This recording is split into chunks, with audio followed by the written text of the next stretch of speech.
Bienvenidos, bienvenidas. Vamos a analizar hoy un texto en latín, morfológica y sintácticamente, para finalizar con la traducción. En primer lugar, como ya sabéis, lo que hay que hacer es, cuando nos encontramos con una oración o un texto en latín, buscar los verbos en forma personal, ya que habrá tantas oraciones como verbos en forma personal. En este caso ya los tenemos marcados, los verbos son obruebant, usit y exhaustus est. A continuación, lo que tenemos que hacer es buscar elementos o marcas que nos indiquen dónde se acaba cada oración, dónde se acaba y dónde se empieza. Las marcas que podemos encontrar pueden ser gráficas, puntos, comas, dos puntos, punto y coma, o pueden ser elementos morfológicos como conjunciones, adverbios, pronombres relativos. Bien, lo que tenemos que hacer primeramente es abrir un paréntesis al comienzo del texto y a continuación leer buscando, como os he dicho, comas, conjunciones, pronombres relativos, adverbios que nos indiquen dónde empiezan y dónde se acaban las oraciones. Puesto que en este trozo de la oración no nos encontramos ningún verbo, esto no constituye una oración, hasta partos. Por tanto, seguimos leyendo, nos encontramos con qui, que es un pronombre relativo, le vamos a hacer una marca, un pronombre relativo que nos indica que ahí se inicia una oración. En este caso, una oración de relativo. Continuamos leyendo, qui infinita multitudine sagittarum exercitum eius obruebant, y llegamos hasta el verbo y la siguiente coma. Detrás cerramos el paréntesis de la oración de relativo detrás de obruebant y ya tenemos la oración de relativo. Por tanto, no hemos llegado todavía al verbo de la oración principal. Continuamos leyendo, nos encontramos con subsidere, que es un infinitivo, no puede formar, por tanto, una oración independiente.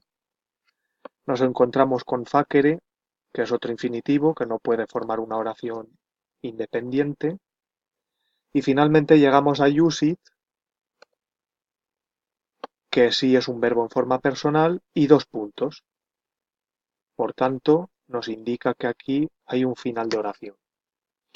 Bien, entonces ya tenemos una oración principal con una oración de relativo que es qui hasta obruebant. Vale, lo que tenemos que hacer a continuación es buscar los sujetos de los verbos. Analizamos los verbos, obruebant es tercera del plural, del pretérito imperfecto de indicativo de la voz activa, del verbo obruo, y por tanto su sujeto será un nominativo plural. Analizamos usit, que es tercera del singular, pretérito perfecto de indicativo de la voz activa del verbo juveo, y por tanto su sujeto será un nominativo singular. El nominativo singular que tenemos en esta oración principal es Marcus Antonius, nominativo singular masculino, sujeto de usit. Si continuamos nos encontramos con adversus, que es una preposición de acusativo, y partos, que es acusativo plural. Su función sintáctica, por tanto, será complemento circunstancial. A continuación pasamos a los infinitivos y tenemos que saber que los infinitivos, como no pueden formar oraciones por sí mismos, tienen que estar en dependencia de un verbo en forma personal. Ese verbo en forma personal es usit. Por tanto, constituirán subsidere y facere dos oraciones subordinadas sustantivas de infinitivo con función de complemento directo.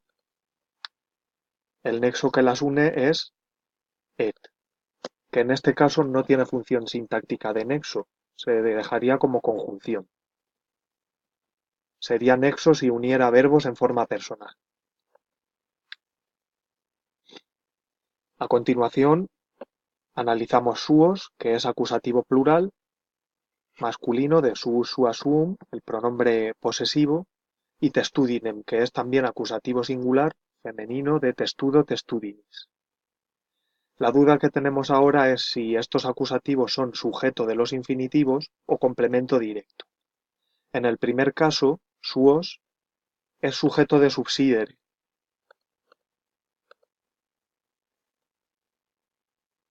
ya que hace referencia a los militares que acompañan a Marco Antonio, a las tropas, mientras que testudinem, que es un sustantivo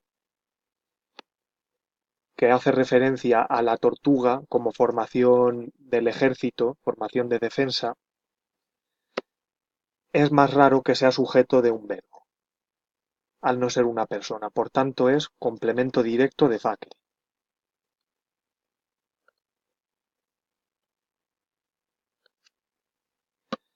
Bien, pasamos a continuación a la oración de relativo. Hemos dicho que el sujeto es qui, seguimos analizando, nos encontramos con infinita, que es un ablativo singular, femenino, de un adjetivo, infinitus, infinita, infinitum. Por tanto, lo más probable es que concierte con un sustantivo, que es multitudine, también en ablativo singular femenino. Forman, por tanto, un sintagma, infinita multitudine, en ablativo singular. Continuamos analizando sagittarum, genitivo plural, femenino de sagitta, sagittae. Será, por tanto, complemento del nombre de multitudine. Continuamos analizando y nos queda exercitum, que es de exercitus exercitus, en acusativo singular, y finalmente eius, genitivo singular masculino de is e ai.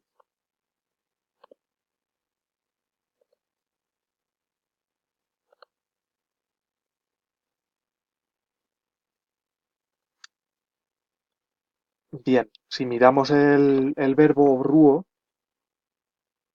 nos daremos cuenta de que es un verbo transitivo. Por tanto, puede llevar complemento directo. Si tenemos que exercitum es acusativo singular, le pondremos la función de complemento directo.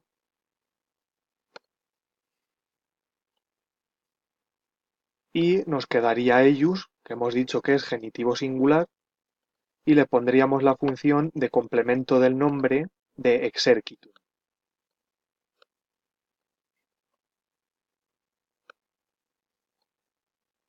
Sagittarum, complemento del nombre de multitudine, y eius de exercitum.